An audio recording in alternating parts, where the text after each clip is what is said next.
Leading things off for Florida State. Torres 8th in the ACC in batting average, hitting .439 as you see coming in to this game. Only one starter for Florida State failed to get a hit last night. They scored in every inning.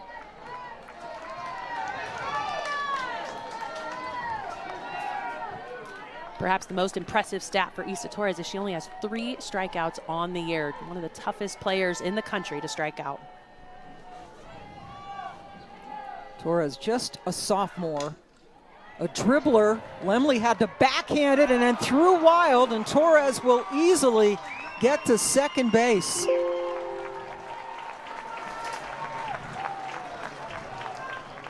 When you see an error out of the circle like that from Lemley, it is completely unexpected. This Virginia Tech team leads the ACC in fielding percentage, and that's a ball that just comes out of the hand early for Lemley. It trickles all the way to in foul territory to the wall. It's an easy advancement for Torres, and Florida State already threatening in just the second batter of this game. Yes, you're right about this Virginia Tech defense. They have been stellar. That's only their 23rd error of the year.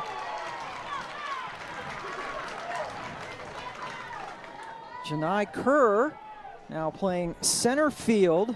Kennedy Harp unavailable this weekend. She got hurt last weekend in Louisville.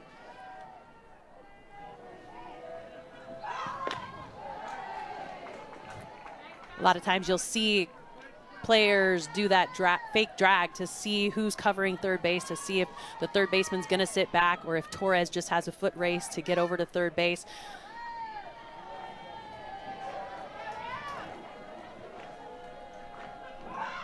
Kerr gets the bunt down. Lemley didn't even look at third, got the shore out at first, but that puts Torres on third with only one away. And Kerr has hit in multiple positions in the lineup this season, but putting her in the 2 spot gives Florida State an opportunity to now put someone just 60 feet away from scoring with just 1 out. And it's Jason E. Beecham. Perhaps the best freshman last year. In fact, was the National Freshman of the Year, according to several outlets. She hit .417, down to only .336, which most people would love to have. That should drive in a run. And it does. Beecham with the sac fly RBI scores Torres. And sac flies, that seemed to be how they scored a ton of their runs yesterday as well, Pam. They are doing such a good job of putting base runners on, exploiting opportunities, putting themselves on third, and then just getting that nice little fly ball out to the outfield. So now a 1-run lead for Florida State. They made that pretty textbook, all off of that opening error by Emma Lemley. Yeah, and all doing this without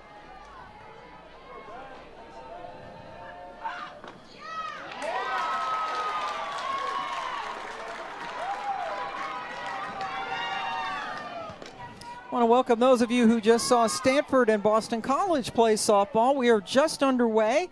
Virginia Tech falling behind Florida State in the top of the first inning.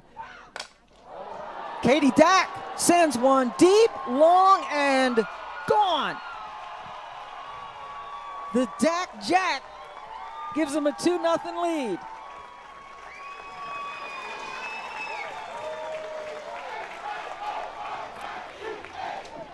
Just like last night, Jenny, they are jumping out early. Yeah, this is a Florida State team that is hitting on all cylinders, a team that has struggled at times defensively, has put up a ton of runs here today. Katie Dack, team leading 13th home run, and no doubter, left center, huge jack. I like what you call it, though, the Dack Jack. And that's going to catch on, I think. As well it should. She leads her team in RBIs during ACC games. And Florida State scoring a run.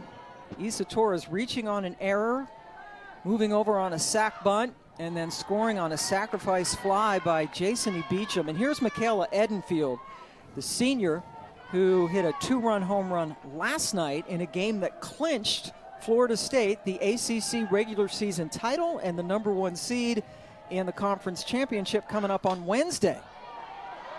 And typically we've seen hitters needing to step up behind Edenfield. She's needed the protection year in and year out, but this year she hits behind Dack to protect the home run hitter in front of her, and then gets pitched to a little bit more conservatively, knowing that she has the potential to hit it out as well. Emma Lemley, the ace in the circle for Tech, had the throwing error to start things off with Torres.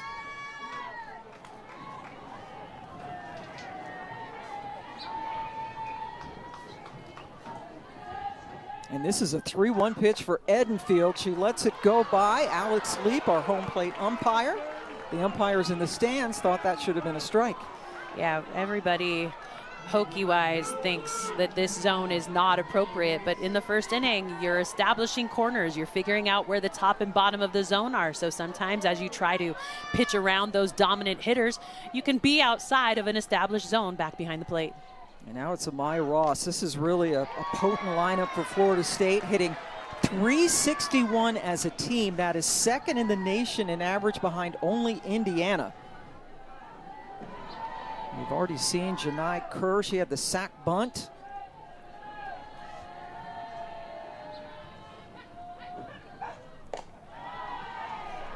When you talk about Florida State's potent hitting, they are the only team in the country with 12 hitters hitting above 300. The next closest, Indiana, who does lead the nation in team batting average, but they've got 11. So Florida State definitely hitting on all cylinders, even coming off the bench.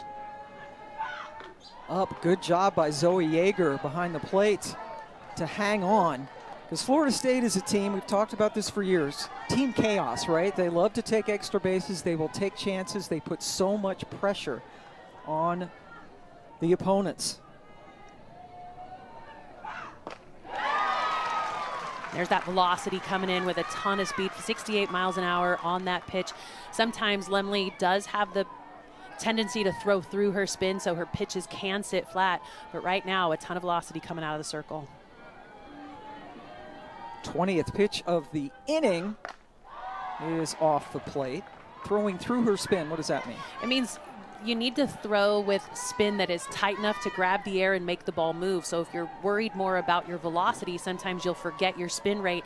And with that, the slower the spin, the less the ball moves, and it can sit flat. And that is a problem with hitters of this caliber, certainly. Full count. Lifted, but playable. Peck coming in from center field, squeezes it to get the final out, but 2 runs score for Florida State. Katie Dack. Huge home run, number 13 on the year for Katie Dack. She leads the entire country, setting a new Virginia Tech single season record. She's hitting .456 on the season, and they could not get her out last night. Now perfect 4 for 4, 2 jacks. I mean, she is so good at the top. I love the way that she approaches. And remember, she's a transfer coming over from Radford a couple of seasons ago. And the way that she performed against Virginia Tech when she was at Radford is actually what gave her the opportunity when she entered the portal to be able to be a Hokie. Jazzy Franzik in the circle, the true freshman for Florida State, pitches inside. Frantic, just a very composed freshman campaign this year, and Coach Alameda focused on getting her comfortable early in the year to be able to give her the best possible outcome here at the end of the season. She's got the most saves on staff, the only pitcher with a complete game this year. She's got a couple of those under her belt until last night when Danley was able to go the distance for Florida State. And that tells you kind of all you need to know about this pitching staff. They only have 3 complete games on the entire season. One of them coming last night, as you mentioned, from Danley, who got the complete game win and also had a couple of RBI singles. And for the first time this weekend, they have retired Corey McMillan, thrown out by Hartley. Yeah, jamming her up inside. You could tell that they were trying to keep that ball in on her hands as the ball continued to ride inside. Some of those in the box, but got jammed up, and Florida State doing their job early. And the defense behind Franzik, you have Edenfield, the veteran, Shania Kerr taking over in center for the injured Kennedy Harp, who is in the building but unavailable to play. Here's Michelle Chatfield, first pitch. Franzik grabs it for the very quick out. But the Florida State defense this year is not quite what we're used to seeing. Now, coming into the weekend, they were ranked 12th, actually, in the ACC in their fielding percentage. They've had more errors than they typically make, but as they have started to get their way here to the end of the season, they've cleaned up a lot of those errors. They've been coming through with their bats, and their pitching staff that you mentioned has only had 3 complete games on the season. They've been able to do such a good job in the circle. Zoe Yeager, the catcher, batting in the 3 spot. She is a Florida native. Splits time behind the plate with Kylie Aldridge, who is DPing this afternoon.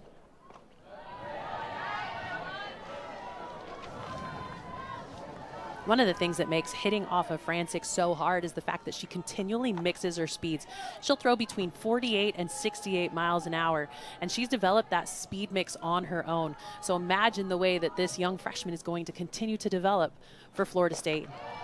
So many great pitchers have come through the system at Florida State, the team that won the national championship back in 2018. Lost a couple of more finals recently to mighty Oklahoma, but they have always done a great job developing pitchers. And that mindset actually started for Lonnie Alameda back in 2018 when she read an article about the Tampa Bay Rays and how their pitching staff was going to be depleted and they didn't really have an ace that they would be able to throw out there for their Friday, Sundays. And so she said, you know what, that mimics the way that our pitching staff is going to look. And because of that, developed each of her pitchers into starters, relievers, and closers. That is a 5-pitch walk. Yeager, the first base runner for the Hokies. And that brings up Jordan Lynch, who has been a very impressive true freshman from Rising Sun, Maryland. ACC game, she's hitting .394. Leads the team in doubles, so ton of pop at the plate. Likes to go gap to gap. She started every game for Pete Demore at third base this year as a true freshman.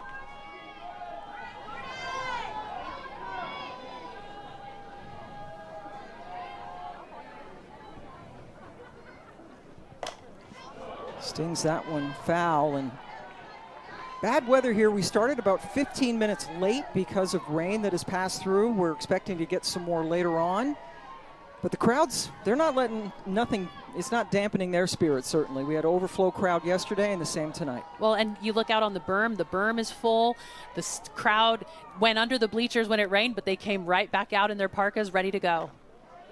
I guess I should call them ponchos, not parkas. It's not that. No, it's not that cold. You would need a parka. You would need a puffy coat.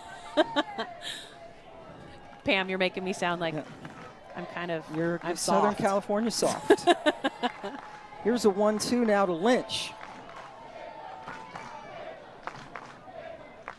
Oh man, she pulled the string and got her. I tell you what, it's that mix of speed that makes Franzik so good.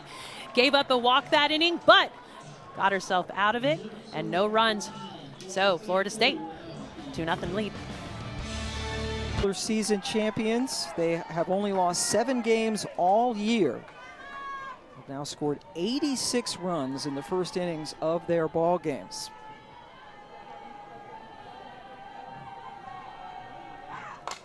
Angeli Bueno, the freshman first baseman, sends it just foul down the first base line. Trinity Martin playing left, couldn't quite catch up.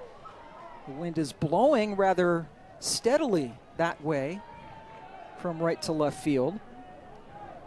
Yeah, Martin was about 3 weeks ago when Notre Dame was in here, and that's when she hit a couple of home runs or got some hits and has been in the lineup since for Pete Demore.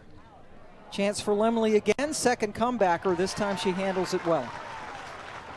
And I think the first time against Isa Torres, that comebacker, she knew she had a lot of speed coming out of the box, had her back to the throw, came up and just rushed her throw, seeing how far Torres was down the line.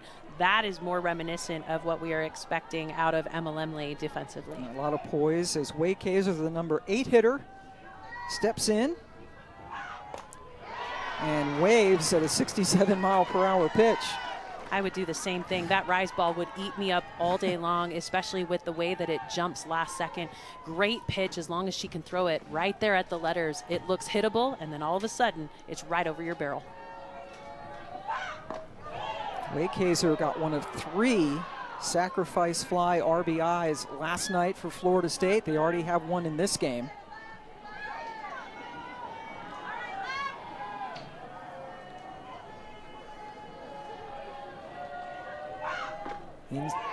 Inside pitch called a strike.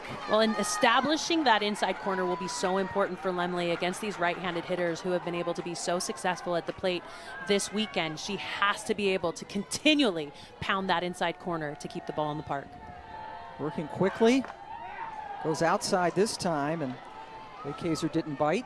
Well, that's an intentional miss. With an 0-2 count, you want to see if you can get a swing off the plate. So a really good job by Emma Lemley to extend to try to get the swing and miss, but Wacaser, very disciplined, lays off.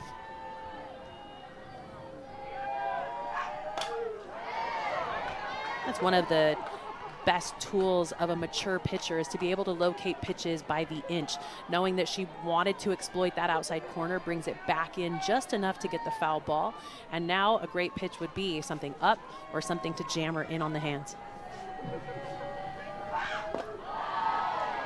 Goes down and inside to fill up the count. And she continually keeps hitting that right hip, and meaning it's not clearing its spot, so she can locate her pitches correctly, and she continues to remind herself to get that hip out of the way. Her own hip. Correct.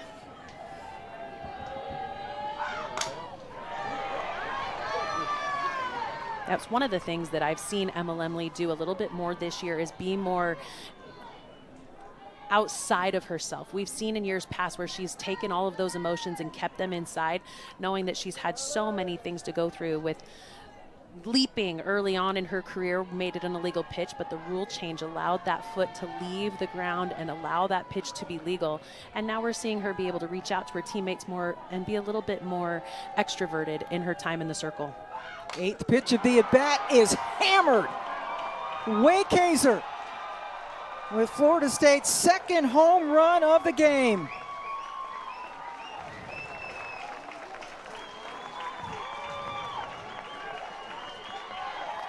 And that's why you need to continually to find corners. Wacaser's 6th home run of the season with a ball left over the wide of the plate. Early in this at bat, we saw her be able to paint the inside corner and then extend off the plate, but then trying to come back inside, left the ball right over the power zone of Wacaser. Huge home run.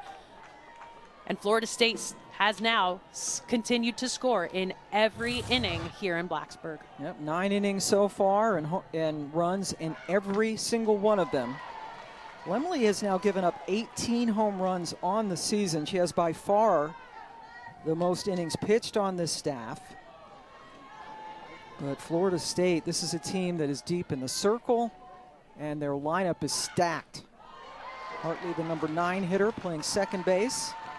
And with how many runs Florida State is scoring this season, it's impressive to watch how that evolves. Early on, we didn't see a ton of home run production for them, but with that last run scored off the Wacaser home run, they now surpass Oregon in runs scored and put themselves at number 4 in the nation in run production.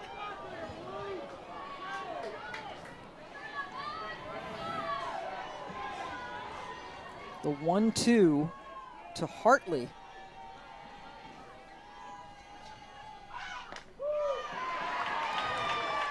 Got her looking. That's the first strikeout for Lemley. And when you're preparing for Emma Lemley, you know you have to prepare for the rise ball. So for her to be able to step in and throw this pitch on the outside corner with dominance and velocity, it's going to be important for her to continue to just throw that pitch constantly, get that outside corner until Florida State makes an adjustment. Torres with their second comebacker to Lemley, and this time she almost threw it away underhanded and then laughs about it as she heads. They do have the #1 seed in the ACC tournament. Aldridge grounds out to Hartley to start the second inning. ACC championship will be at Boston College starting on Wednesday. The top 4 seeds all get byes. That certainly will be Florida State. They told us they're going to go to Boston on Tuesday. They'll be able to get home tomorrow night. Lonnie Alameda says anytime you can get home, even if it's for a day, they'll get home, they'll reset, get to sleep in their own beds, and then head north. I think that's probably so she doesn't have to help do laundry. Just kidding. Kind of stinks doing that on the road. Edenfield says, I got it. Doesn't even take off her helmet.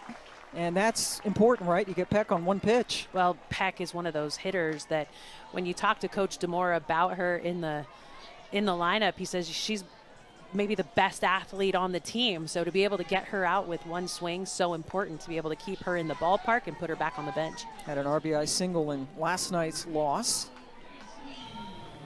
Rachel Castine batting 7th, playing 2nd.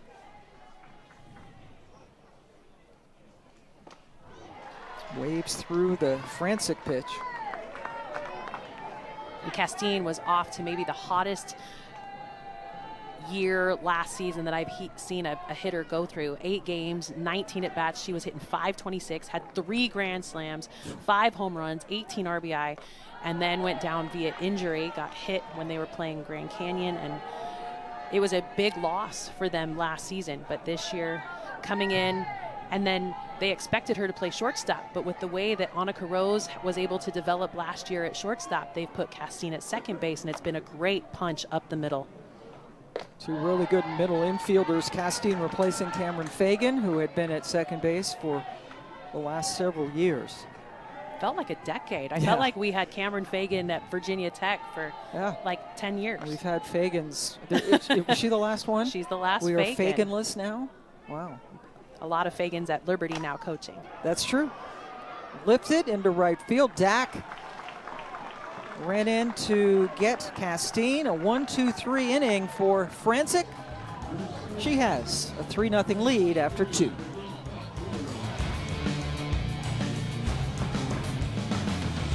On her first time up, we were at Louisville with them last week. Louisville had special t-shirts made up that they wore during warm-ups. And she is genuinely, I think, surprised. The pink ribbon, certainly an honor that they've been wearing at Virginia Tech. Kerr gets the single to lead off the 3rd off Lemley. But Lonnie Alameda, I think, really was kind of surprised, I think, by all the love and the attention she's been getting. But those of us who have had the pleasure of knowing her know that it's all genuine. Well, and that optimism is so authentic. It's the Lonnie Alameda way. And when she comes in, she realizes that she has a need and has now the ability to help future women who have to go through this battle. Beecham picked up by Lynch. Nice play by the 3rd baseman to get Beecham, but Kerr slides into second. And what you're getting out of Beecham right now is a lot of mishits. She's putting the bat on the ball, but with that aggressive play by Lynch coming over from 3rd, it's an easy play over to first base.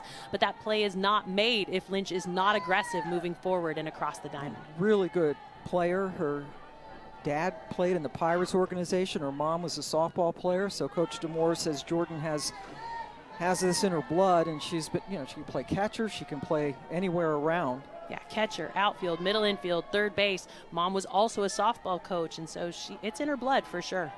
Katie Dack hit a home run her first time up. What did she hit, Pam? A Dack Jack. And it was her 13th of the year, leads the team in that department. She has 13. Corey McMillan has more than twice that for Virginia Tech. That one is sent oppo with power. Katie Dack off the top of the wall. Kerr had to hold up momentarily to make sure it wasn't caught. Comes in to score. Katie Dack just missing her 2nd home run of the game. To say Dack is seeing the ball well, I think would be an understatement. Emma Lemley is attacking her with pitches left over the plate. And to be able to be strong enough to drive your hands inside this ball and get it to go oppo. I thought that one was leaving the yard, but Virginia Tech played it very well off the wall. But a throw on the relay gets away from the catcher and allows Dack to get all the way to third. So credit Dack with the RBI double, and did take third on the bad throw. Here's Edenfield, walked her first time up, had a home run yesterday. And again, Florida State has scored in every inning, all 10 innings that they have played this weekend. They have scored at least one run. 4 of the 7 innings yesterday had crooked numbers. 1 of the 3 already, but threatening to put another crooked number up here in this inning. This is the time of year that Florida State looks to always put things together, and they are doing so well at the plate right now with power and execution on the bases. One hop bouncer over to Castine, and then the throw home got Dack.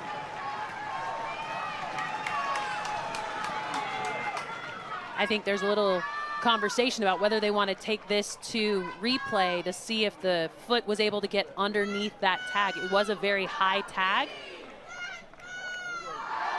And because of that, it looks like Lonnie Alameda will go ahead and send this to replay. Yeah. But the throw coming in was high. That's why the tag was applied high by Yeager back at the dish.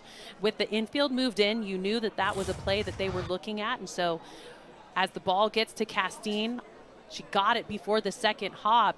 It's going to be tight to see if that foot gets in before the tag is applied. In real time, I thought they got it right. But whenever we were able to slow it down, frames per second, it gives you the ability to see things that maybe in real time does make it a little bit harder to see.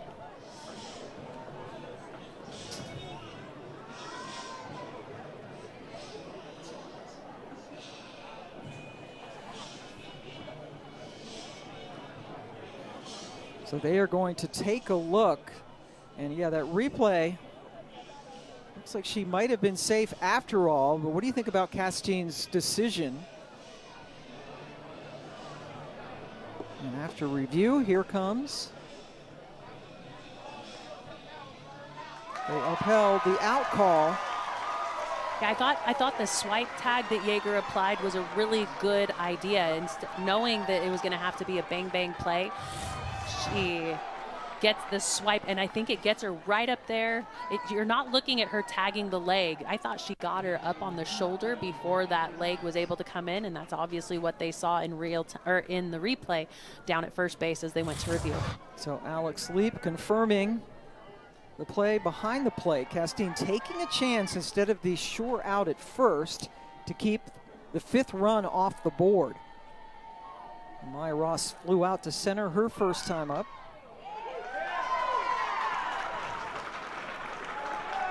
And that's the reason you pull your defense in, to be able to go home. If the ball had hit the ground a second time, I think the sure play would have been to go to first base. But with Castine in and able to pick it up before that second bounce, it gave her the opportunity to get that out on Dack. Ross falls behind 0-2. Florida State right now outscoring Virginia Tech 17-4 in the first 10 innings of this series.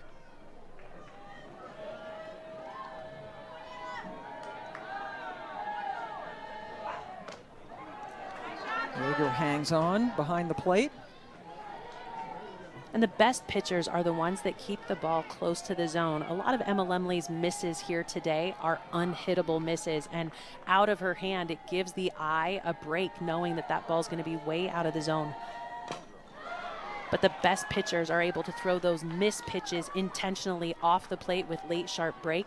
So far today, Lemley is really missing wide of the zone, and you can tell it out of the hand, which as a hitter, you don't get duped into a swing when the ball is out of the hand that far away from the hitting zone. Another 1-2 on the way with Edenfield at first.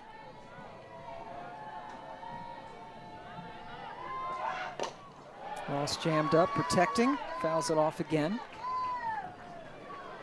when you talk to Coach Alameda about Amaya Ross, she said, you know, she's the glue of this team.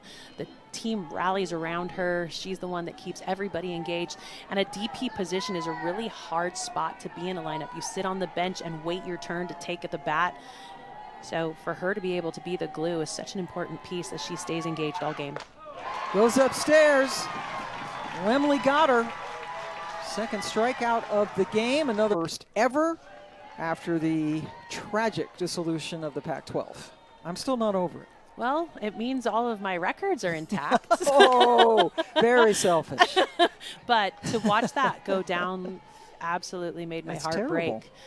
break. They called themselves the Conference of Champions, and they are no longer. Yeah, Trinity Martin leading things off. Jenny Dalton-Hill, still the most RBIs in the history of Division I softball, even though you didn't play a whole lot in your freshman year. No, sometimes it takes time to settle into a position, and I was lucky enough to be surrounded by amazing athletes. We were pretty successful back in the day. Not bad. 3 championships in 4 years. Runners-up in the other year when the eventual champion was disqualified. So I think you won 4. I think so, too. Yeah. I think we were the Oklahoma before Oklahoma. Yeah. But yeah, I'm on your side. Alas, 1995 is a year to be debated. Francic has fallen behind here 3-0 to Martin. That after she threw first pitch strikes to 6 of her first 7 batters. She has allowed only 1 base runner. That was a 2-out Jaeger walk in the first inning. Has not given up a hit.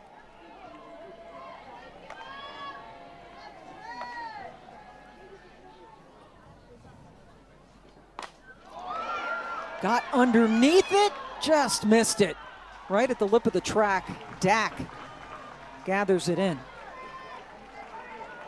Tell you what, the way that she was able to light that ball up, I thought it had a chance to get out of here, but you're right, got jammed up just enough to keep it in the ballpark. Nice little catch by Katie Dack out there and right. So Dack spoils the Jack. Jackless out there with Katie. Pete DeMore in her 7th season at Virginia Tech has done a great job here with this team and trying to get them back on track before they hit the postseason. He was the coach of the year twice since he has come over, where he was a head coach at Kennesaw State before he came here. 5 straight NCAA tournaments under Pete. And now 36 his 6th season with 35+ wins, and he's the fastest Virginia Tech coach to ever get to 100 wins. So has stepped on campus here and led the Hokies quickly to a lot of success. And they will certainly be in the NCAA tournament again this season. RPI right now in the teens for them. That's chop foul. And in the outfield, we've had a shift with Janai Kerr going over to left field, and we have a new center fielder. It's Addie DeLong, a freshman. So Wacaser no longer in the outfield.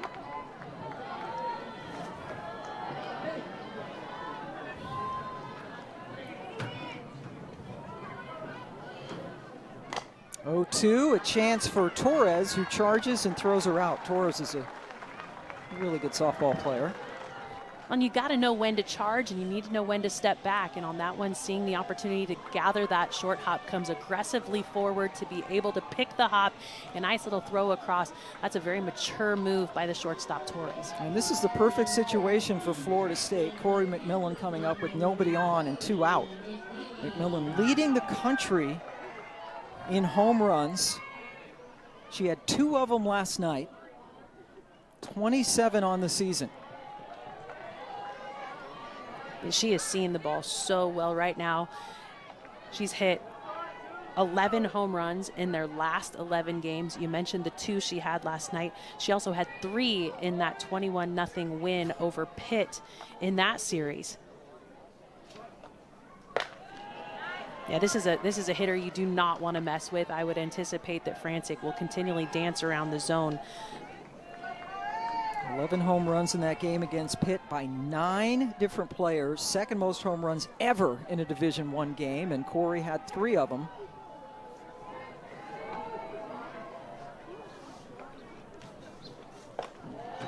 Yeah, they're not giving her anything to hit. No, and you can tell that they are looking at trying to jam her up. They jammed her up in her last at bat. She grounded out to the second baseman, but it's getting the barrel out that is so important when you're facing a pitcher trying to jam you up. But it's hard with McMillan or with Frantic in the circle because she manipulates her speed so much, about a 20-mile-an-hour difference from top to bottom of her pitches.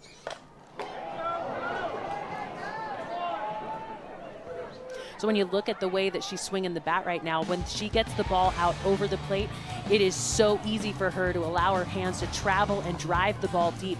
And they were attacking her outside last night, so she said, no problem, I'll just take those oppo. Huge hitter, but what they're trying to do today, a little bit different, jam her up and keep the ball on the inside part of the plate and challenge her to get the barrel out in front. And she gets a 3-1 pitch that's not close, draws the walk. But I think that's the conversation you and I were having, Pam, at the beginning of the game. When McMillan comes up with runners on base, why are they not walking her, knowing the way that she is swinging the bat right now? So that walk, I don't think that's anything to be concerned about out of Frantic in the circle. I think that was a pretty strategic move to put her on and not let her bat hurt you. Second walk given up by Frantic, who is not allowed a hit yet. Chatfield popped out to the pitcher in her first at bat. That one is hit well, but well foul towards the football stadium, which is undergoing what looks like a major renovation for a concert next week. Yeah, it's not a renovation for the football team, like it. But it is 77 semis worth of stuff. I don't even know what, but the stage, the lighting, and everything coming in for a Metallica concert this coming Wednesday. That's hit into left field. Kerr, who's just shifted over there from center, runs in to get it. McMillan is stranded at first. When we come back, we get a chance to chat with Lonnie Alameda. Seeing that trickle down more and more in softball. And one of the things that I was talking with the NFCA organization about leading into this last week of regular ACC play is, you know, how do you make your selections for all region players, and what are you looking for out of their stats? And one of the things that is concerning to the NFCA is the fact that while this pitching staff for Florida State has the best numbers in the ACC, they actually are not going to have enough innings under their belt to be able to garner all region awards. Bueno got on that pitch, sends it to the wall. It hits at the base. Peck picks it up. Bueno leads off the 4th inning with the double. They're seeing the ball well, hitting the ball well. And I think when you come in and face Virginia Tech, you know you're going to face Lemley. She is the most dominant pitcher in this staff. She is a perennial power for them in the circle, and to be able to come in and know what she's throwing, they have done such a good job of staying keyed in on the zone, being very mature in their at-bats and not swinging outside of the zone and hammering those pitches that continue to stay belt high. Wacaser hit a home run her first time up, and now she goes short game to get the runner over to third. Good job by Lynch to charge and throw out Wacaser. Or pardon me, that was DeLong who came in for Wacaser in the last half inning. My bad. So Addie gets her job done. And what does it do? It sets up another sac fly opportunity. I mean, that's what Florida State continues to do. They get a runner on, they move her to second base, they get her to third with less than 2 outs. So the opportunity for them to be able to drive the ball, lift the ball into the outfield, and get another sac fly opportunities. I mean, the way that they are continuing to execute is impressive as they head down the stretch of this season looking for a long postseason run. Shelby McKenzie comes in now to pinch hit for Hartley, who struck out looking in her at-bat against Lemley. So here now we're seeing it, right, from Coach Alameda, the depth on her team, trying different things, trying to push runs across.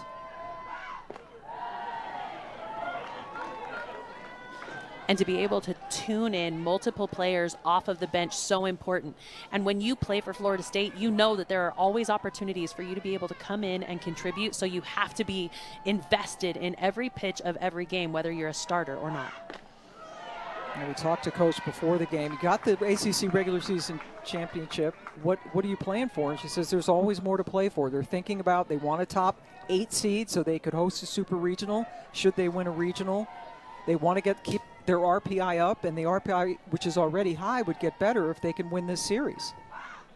Yeah, they're sitting with a 5 RPI right now heading into this last ACC series, knowing they still have the ACC tournament to play next weekend, or ACC championship.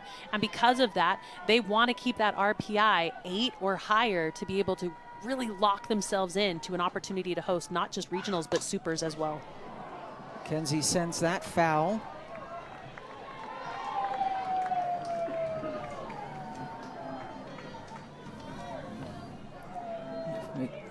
She talks about playing this Florida State or the Virginia Tech team. She said, just go out there, we do what we do, be warriors, execute, pitch to pitch, no matter who their opponent is or what the situation is, and they execute so well. Here's a full count. And Mackenzie continues to spoil them. Well, and we talked to Coach Alameda before this season started about what's the mantra for the year, and their mantra is peace.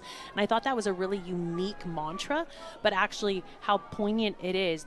Because this is Team 42, and the number 2, when you hold it up, looks like peace.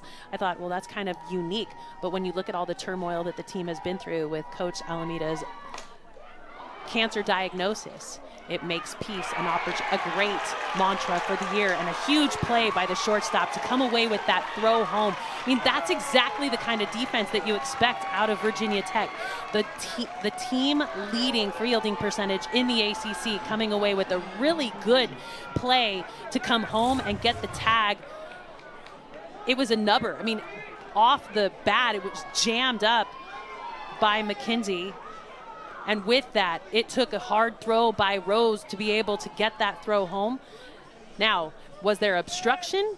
It was not called on the field. The throw was up the line a little bit. The tag definitely was applied early, but I think this is more of looking at whether the catcher, Wacaser, was impeding the advancement of Bueno coming down the line. That's the second runner that has been thrown out at the plate by middle infielders for Virginia Tech today. Well, it just shows you the maturity of Rose. Last season, she was thrown into that shortstop position kind of last minute with the injury of Castine. But this year, she was already positioned up the middle with the defensive shift on. She's definitely tagged out early, but was there obstruction on the play, I think is what we're looking at. Because you cannot block that front edge of the plate from an advancing runner. That look over in this look is hard to show that whether Wacaser was blocking the plate in that play. But when you look at where Wacaser is positioned in this one, that left foot definitely is across the lane or across that front facing edge of the plate to third base. And so that would be something that needs to be looked at in replay. Was not called on the field, but can be overturned in a look in replay. So Bueno, at least for now, was thrown out at home by Rose. The ball sailed a little bit on her. Good job by Wacaser to grab it and get the tag down.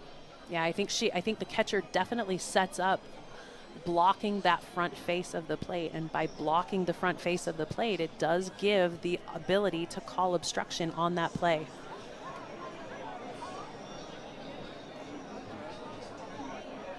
So the umpires are looking at that front face of the plate to make sure that it is not impeded. But look at that left foot. It definitely has a spot before the ball is in Wacaser's hand. She is set up with that foot across the plate, the front-facing edge of the plate. And so with that, obstruction is definitely on the table to be called in this review. And if obstruction is called, it will give Bueno home and another run for Florida State.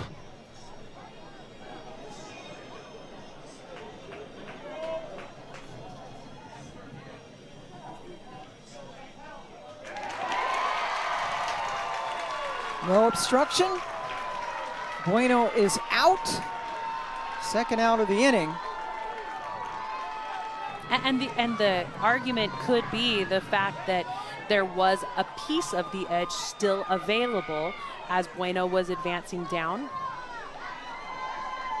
And I think that's the conversation that Lonnie is having with home plate umpire Alex Leap. She is disagreeing with him, I would imagine. And the batter was McKenzie, who pinch hit for Hartley, reaching on a fielder's choice. Hartley has gone over to first and now is running for McKenzie. Well, because we don't have a look of the positioning of Yeager before the throw was on its way, according to the umpire, the forward-facing edge of the plate to third base was available when the ball was in the air. It moved Yeager into that position. So obstruction is not the call because the forward-facing edge was available before the throw was made. And so that is why she is still out at the plate. Very close. Hartley goes to second on the wild pitch by Lemley. Top of the order, and Torres sends it into left field, drifting back. Martin makes the catch to end the inning, and for the first time in this series, Florida State has not scored a run in an inning. But they lead it 4-0. Virginia Tech still looking for its first hit as we go to the bottom of the fourth. Of that wet stuff coming through later on today. Franczyk, the true freshman, has not given up a hit. That ball squibbed and then turned towards Franczyk. One pitch to get Yeager. When he's talking about the speeds being different, I'm going to guess it's slower than they thought. I think it's not just slower, it's constantly manipulated. Okay. So yes, it's slow. Like, we've seen her throw high 40s, but then her velocity can also top almost 70 miles an hour. So your job as a hitter is making sure that you're picking a speed to hit when you step in the box. And there Yeager got fooled again with the check swing and got herself out. Jordan Lynch with a stinger that got Tatum Stolting, the first base umpire who was standing in foul ground. She's all right. I tell you what, this umpire crew is one of my favorites. To be able to watch them just call this game so well. But Tatum Stolting gets absolutely pelted by this ball down the line. Woo! Luckily, she was able to turn and catch it with a little bit more padding. Yeah, that's the natural padding that some of us would never feel that. I'm blessed with more than her, but definitely never want to see an umpire go down with anything like that. But she seems tough. to be fine. Scott Mayer at third, Alex Leap behind the plate, Tatum Stolting over there at first. Yes, a very good umpiring crew that we have this weekend. Here's Jordan Lynch. Just don't rub it. You're on national TV. No. Jordan Lynch struck out on a nasty, filthy, dirty change her first time up. Yeah, I think that's one of the only times you can say pretty and nasty and have it mean the same thing. It was an off-speed pitch that absolutely floated into the strike zone. It was beautiful. Got the swing and miss. It was up in the zone. It looked very hittable. But right now, the Virginia Tech hitters are really baffled by the speed coming out of the circle, and that's what's making Franczyk so hard to hit. It's what's given her longevity in her freshman season. You know, you come in and you've done a lot of prep, you've done a lot of studying, you've scouted the pitchers that Florida State has. You know you're going to see literally every arm that they have. So you have a lot of homework to do. But with Franczyk, it's hard to be able to find the speed and pick the speed to swing at. You want to swing early in an at-bat so that you get to pick the speed, but as she continues to fill the zone with strikes and get into pitchers' counts, it makes it harder as a hitter to hit aggressively, and you find yourself on your heels having to be defensive in the box rather than aggressive. Franczyk, the pitcher, Lynch, the hitter, are both true freshmen. Here's a 1-2. Had to reach out to protect the plate.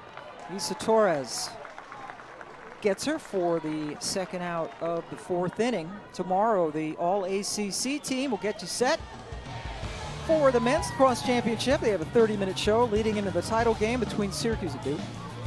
That one starts at 11:30 Eastern in the morning, and then a complete breakdown afterwards at 6 Eastern. So if you like men's lacrosse, you are all over it. Stay with the ACC Network tomorrow. And the app, Duke beat North Carolina yesterday in the semifinals, which Duke always likes to do. You know, take out North Carolina. Yeah, and the selection shows tomorrow night for NCAA lacrosse. Excited to see where all of those teams shape up. And if you're looking ahead to when the softball selection show, we're looking at 2 weeks from now. Wow, it's coming. The road to OKC. We got the conference championships next week. We will be in Boston for the ACC.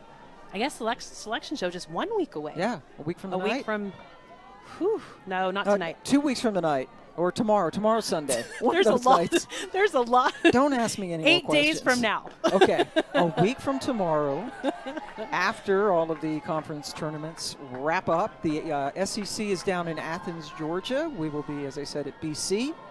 Jennifer's first trip to that campus. Yeah, I'm so excited. I mean, stepping on this campus, Virginia Tech's one of the prettiest campuses. Their buildings are gorgeous. Absolutely love driving around here and seeing everything going on. And this week, so many things happening on campus. I was driving around yesterday. You saw people in dresses going to graduation parties, but you also saw people running out to the pickleball courts to play pickleball. And a lot of them out here on the berm and in the stands watching this huge matchup in the ACC. Kylie Aldridge right into the glove of Bueno for the final out. Franzik has retired 10 of the last 11 Hokie hitters. She is still no-hitting them through 4. It is 4-zip. Number 1. They will have the number 1 seed. Yeah, they clinched that yesterday with the win against Virginia Tech, and Virginia Tech needing to come away with both of these wins today and tomorrow to be able to jump in the standings against Clemson, who has been able to eclipse them because of Virginia Tech's last couple of weekends. Lost 2 against Pitt, then went out and lost last week a game to Cal. And with those 3 losses, it pushes their winning percentage below Clemson, who started the year rough, but then has been trending up at such a fast pace and has now been able to eclipse and be in that 2 standing slot for the tournament. And all 3 of those losses that you referenced, Emma Lemley was the starting pitcher and took the losses. Yeah, all 3 of them. And when we talked to Coach DeMore about that, he said, you know, sometimes pressure comes into a situation and you start to let the noise of the outside world come in. And he said, I think that's what happened to Emma Lemley. She got the first golden ticket, which then set off emotions and expectations and got her looking ahead rather than staying at the job at hand. And because of that, had a little bit of those distractions creep in and gave her some moments to pause, needing her to regroup and be a little bit more focused on the here and now rather than looking ahead and letting the outside world create that noise. 2 strikes, Kerr had to take that swing, popped out to Lynch at third, and the golden ticket you're talking about is she got the very first one, right? She did. Athletes Unlimited. A couple of weeks ago, got the first golden ticket. That selection show is actually airing tonight at 9 p.m. on ESPNU. 12 collegiate players around the country getting that golden ticket moment and having an opportunity to play this summer in the pro leagues.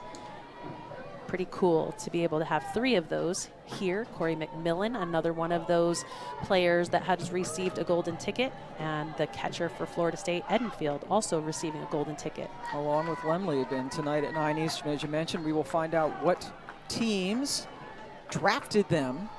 4 teams in this initial season, and Jason E. Beecham ahead 2-0. And speaking of pressure, Beecham is one of those players who I think felt pressure coming into this season after being named the Freshman of the Year for the country after that amazing freshman campaign for Florida State last year. 417, hit 16 home runs, led the team in average, RBI, power.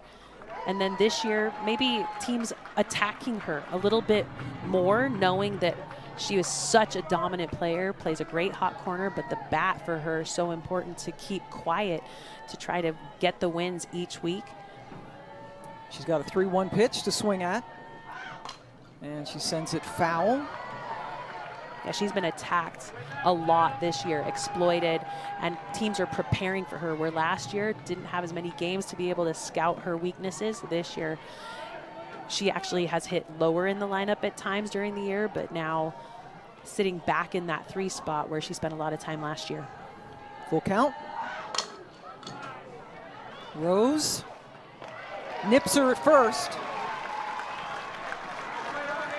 And I think more than anything, it's just making sure that Beecham stays back in her legs. She's getting out over that front side just a little bit, which drives the ball into the ground. And she is such a good hitter. While she may be frustrated right now with the output that she's giving, I think she is still one of the toughest outs in the lineup for Florida State. This is the first time that Lemley has retired the first 2 batters she has seen in any inning in this game, trying to get her first 1, 2, 3. Set them down in order, but here's Katie Dack, who is mashing the ball, has a home run and a double that barely stayed in the ballpark.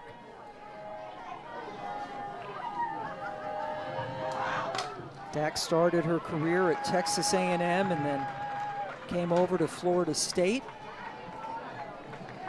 She's from Colorado. And always been a Florida State fan. Eventually it worked out, and she is having a very good senior year. 4 for 6 in this series.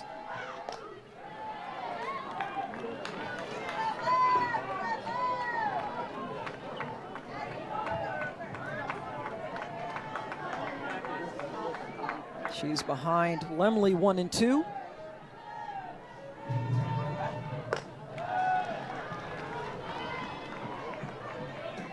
And I think it was the opening play of the game that maybe rattled Lemley just a little bit. The comebacker that she then soared over first base prevented her from maybe settling into the circle earlier in this game.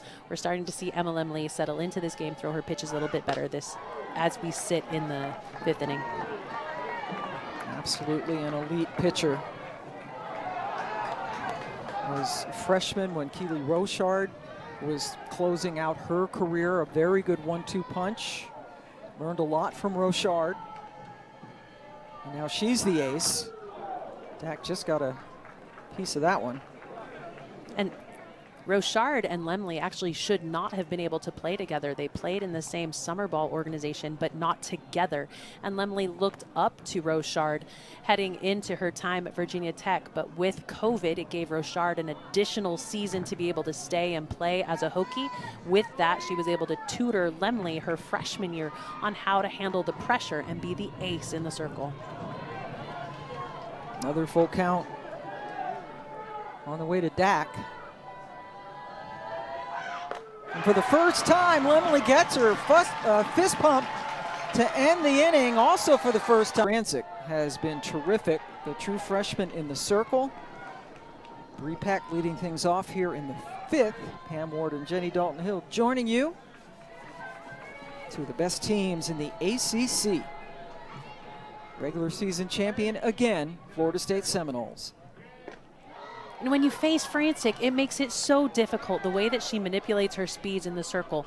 Bree Peck is one of those hitters where we've seen hit 3 home runs in 1 game. I mean, this is a dominant hitter, but so far Virginia Tech has not been able to sit a speed against Franzik, and she's been able to manipulate that velocity all game long. Got under it. Not the easiest play in the world, but Torres is so good going back on balls. She's able to get it in the outfield grass. And you talk about Peck, you're right.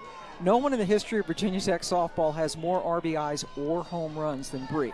Yeah, and just the way that she's been able to come out and be so dominant year in and year out. She had 3 home runs against Charlotte this year. And Coach DeMora says she's a sandlot kid. She just is able to come out and compete.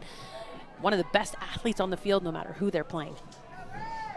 Rachel Castine, just her second at bat. Yeah, they haven't even gone 2 times through the lineup yet. Just 2 walks surrendered by Franzik and no hits. So facing just 2 batters over the minimum as we play in the bottom of the 5th. But this is a Virginia Tech team that can get things going in a hurry. Another near miss down the 3rd baseline. Yeah, but Twinkle Toes got himself out of the way. Oh, Gotta love it. The way that you have to be ready to get yourself out of the way of those hard hit shots down the line. And when you've got a pitcher manipulating speeds like this, you're going to get foul balls because barrels are going to get ahead of the ball. It's one of the things that makes Frantic so good, the way that she manipulates her speeds but is able to hit her spots with such accuracy. Ahead of Castine 0-2. Took something off of that one, 54 miles an hour, but it missed the strike zone.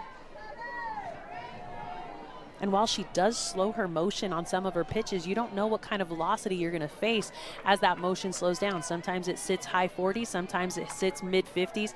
It's just so hard to be able to dig in and find your swing. Danley has the best earned run average in the ACC, coming into this game at just 1.70. And at this pace, going down. Frantic and Danley, the only two pitchers with sub-2 ERAs in the league. Oh, another strikeout on a 57-mile-an-hour pitch. Next week's ACC Network featured baseball game coming up. It's a non-conference matchup. Or an in-conference matchup. It's Virginia and Louisville. Vanderbilt and Louisville. Sorry, wrong V. I can't read.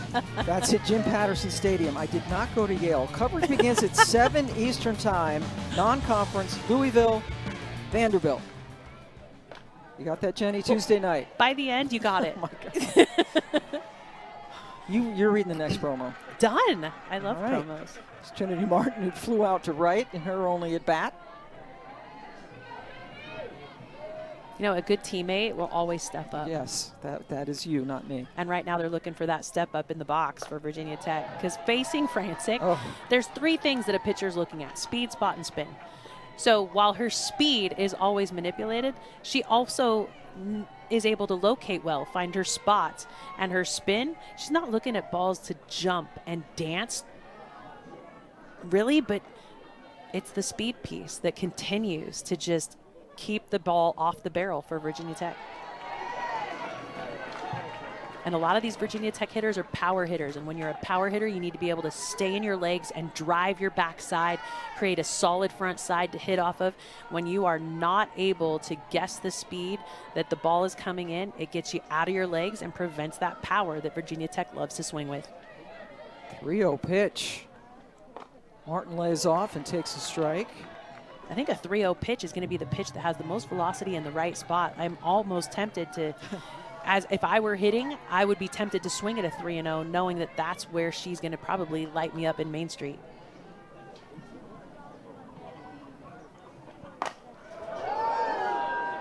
Pulled well foul. Now, while the ball was left middle of the plate, she took something off of it, which creates the barrel that's out in front of the plate and is just a long strike. Losing your flippy out there trying to bring in the souvenir, but Flippy? You call you call it a slide. Yeah, a little bit. I apologize. Full count. You can call it a flippy. That's probably a ball player thing. Got to get your flips. Lost her. That's the third walk given up by Frantic. And that's one of the stats coming into this game, that Frantic does not give up a lot of free passes, just her 17th free pass of the season compared to 73 strikeouts that she's got on the year. A two-out base runner for Annika Rose, the number 9 hitter. Annika Rose, the shortstop.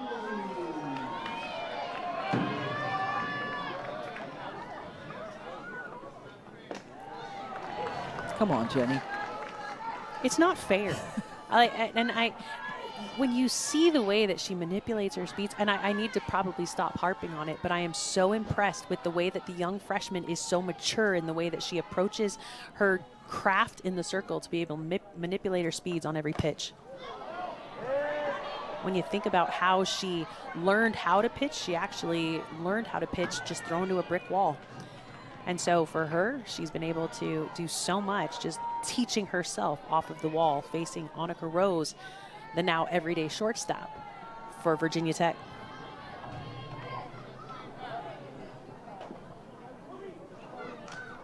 Just got a piece of it. Yeah, way out in front again. I mean, she is able to do so well. Leads the league in saves and whip, ERA, and it's that strikeout to walk ratio that's maybe the most impressive. Very few free passes given up by Franczyk. Got the strikeout to negate her third walk given up. Franczyk has retired 13 of the last. Pretty cool eye makeup going on today. She plays catcher, but she's known for the different makeup looks that she has every time she takes the field.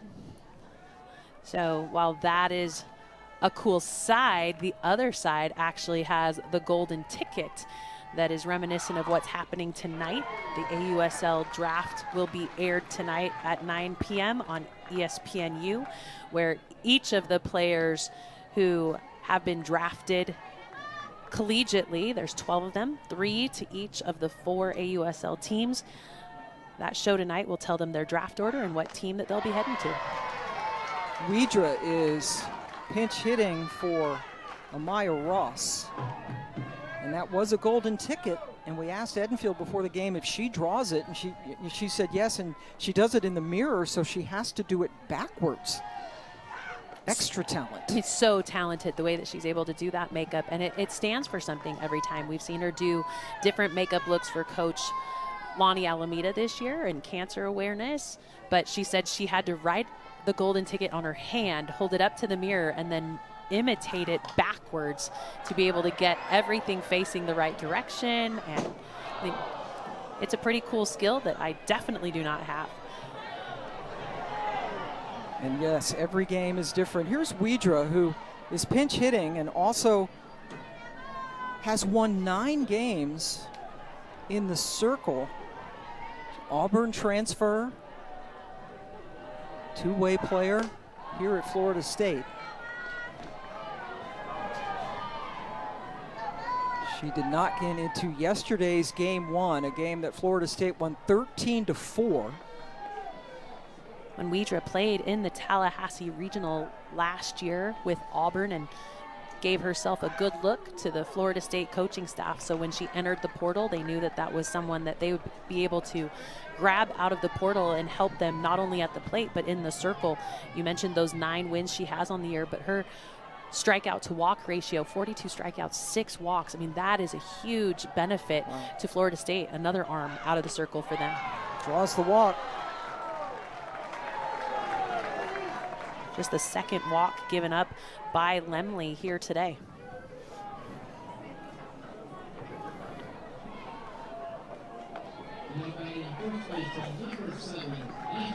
Angeli Bueno doubled and was thrown out at home in her last at bat. That goes to the gap. Widra being waved around will score all the way from first base on the RBI double, second double of the game for Bueno. Not only is it the second double for Widra in the game, it's her third double in the series. She had a hit off the top of the wall yesterday that recorded a double, and that one looked like some miscommunication by the center fielder and the left and the right fielder, Peck and McMillan. 2 of the best athletes on the field, but without communication, it goes into kind of some crazy situations as it bounces off the wall and nobody was there to back it up. Ton of speed by Widra to be able to come around and played another run for Florida State. 6th double of the year for Bueno, her 12th run driven in, and it makes it 5-0 for the Seminoles. Trying to win yet another series in the ACC.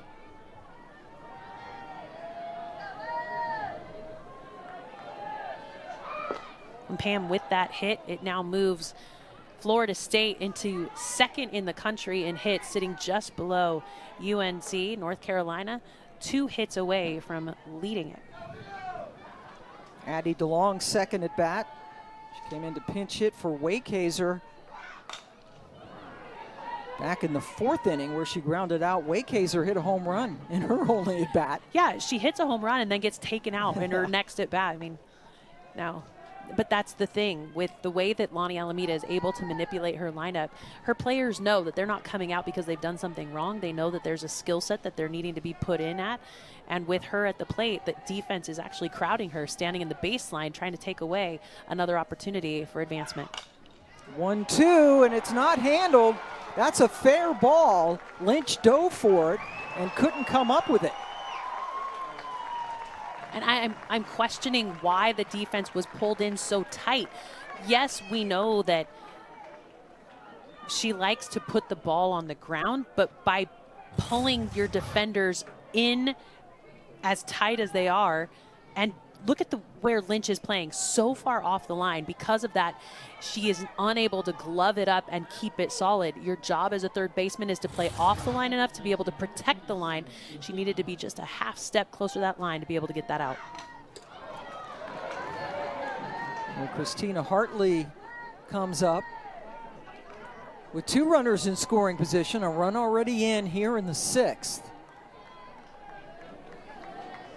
That has been ruled a double for DeLong. So back-to-back doubles. Edenfield led off with a comebacker that Lemley handled. Since then, a walk, a double, and a double.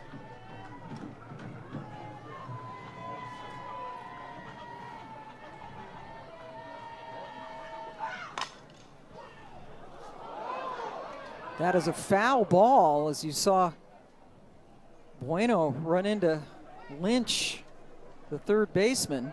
And it's so important as a base runner that your job is to advance down the line in foul territory, because if she's in fair territory and interacts with that player on a fair ball, she would be out, or a dead ball immediately. But with that ball being foul, she gets away with being just inside fair territory.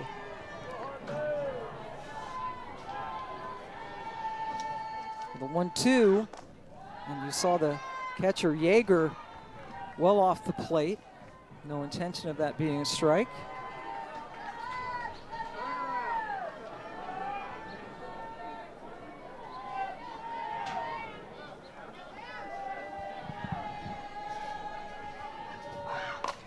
Inside pitch is sent foul.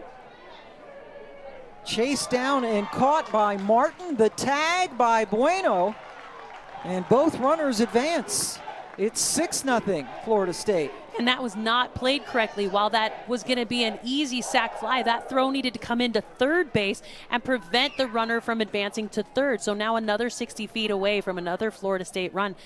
Outfield-wise, that was deep enough that the ball was not going to get out at home. That throw needs to come into the bag to prevent that advancement from second. Lemley has now thrown 100 pitches in this game. Top of the order, and Isa Torres. That's the 5th sac fly RBI in 2 games for Florida State this weekend. I mean, it's just textbook execution to be able to step in and know your job, own your role, and for your number 9 hitter to be able to come in and do that is so important looking down the stretch where every run matters in postseason. Torres takes that for a ride. The 3rd double of the inning, overran second, but was able to get her hand in and is safe. And doubles is something that Florida State has actually ran the tables with in the ACC the last couple of years, but this year has been able to do more with the long ball.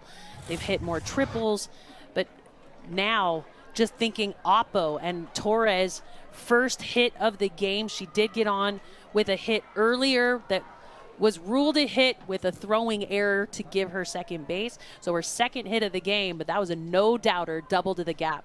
And that's going to be it for Emma Lemley. Another tough outing, giving up 7 runs on 9 hits, and is responsible for Torres over at second. It's a pitching change coming up for the Hokies, down 7-0 here in the 6th. Tomorrow, the All-ACC team will get you set for the ACC Men's Lacrosse Championship with a 30-minute show leading into the title matchup between Syracuse and Duke. That one begins at 11:30 a.m. Eastern. And after the game, we'll have a complete breakdown along with player and coach interviews. That happens 6 p.m. Eastern. Very good. Thank you. Coming up, men's lacrosse on the ACC network and the ESPN app. Cassie Grizzard has relieved Emma Lemley, who had a rocky outing against a very good Florida State team. What do you have on Grizzard? Yeah, 64, 66 miles an hour on her curveball, stays low in the zone with a curve and a drop, and I think that's why she's in the game, knowing that Lemley likes to throw up in the zone, a lot of curve and rise for her. Now curve and drop for Grizzard. She uses her drop as an off speed as well, so hoping to keep these hitters from leaving the yard and use that off speed to get them out on that front side and not square up on the barrel. 3 runs in for Florida State in this inning. Make it 4 as Torres comes in, and Janai Kerr takes second on the throw. You said it earlier, Pam, this Florida State team likes to create chaos, and that's exactly what's happening.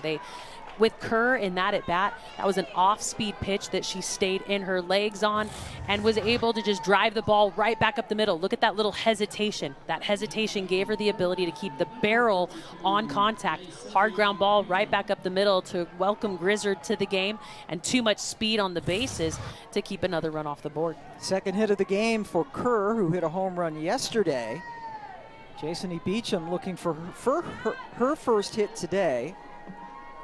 Did have a sacrifice fly RBI back in the first inning.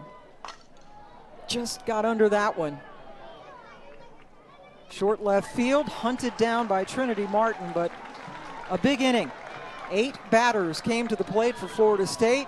4 more runs came across. They hit 3 doubles in that inning, chased Emma Lemley. Meanwhile, Virginia Tech still looking for its first hit. On the year, 333 as a team.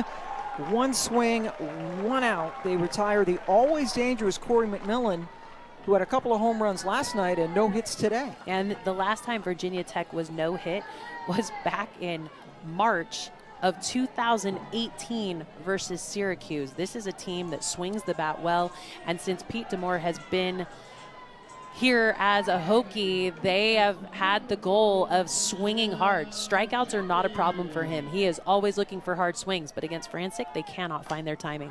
And now Chatfield, 2 pitches, 2 outs. Bueno gets it in foul territory.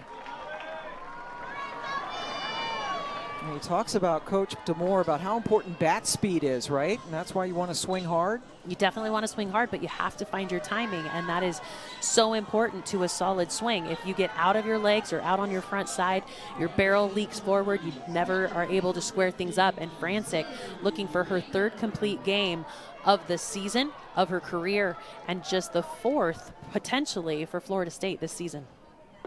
Zoe Yeager lets one go by. This is a pitching staff for Florida State that loves to continue to share the ball, but the way that Frantic is dealing here today, it looks as though she's going to be able to complete this one.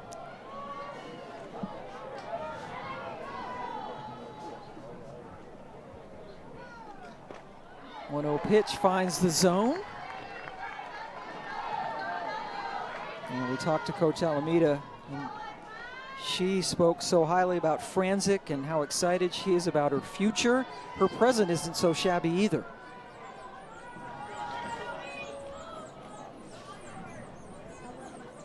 She is holding down one of the best offenses, not just in the ACC, but in the nation. And stepping on campus this year, she went to so many camps for Florida State. She said she still kind of felt like a camper, but sitting here at the end of the regular season, heading into the ACC championship, this is a trusted arm in the circle for Florida State.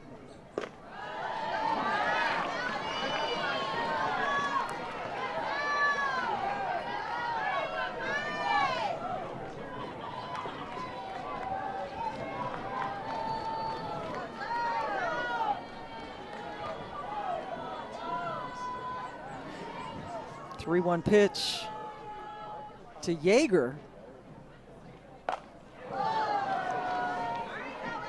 And you know that Virginia Tech can sting the ball, But with that change of speed, they are out ahead, they are behind.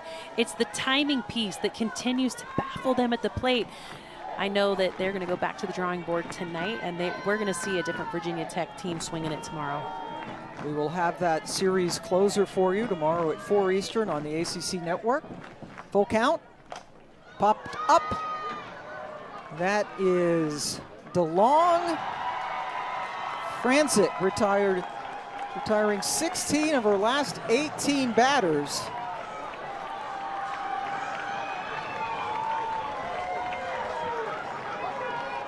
Big celebration by Franzik. First no-hitter by a true freshman since 2012, and just the 4th complete game thrown by Florida State this year.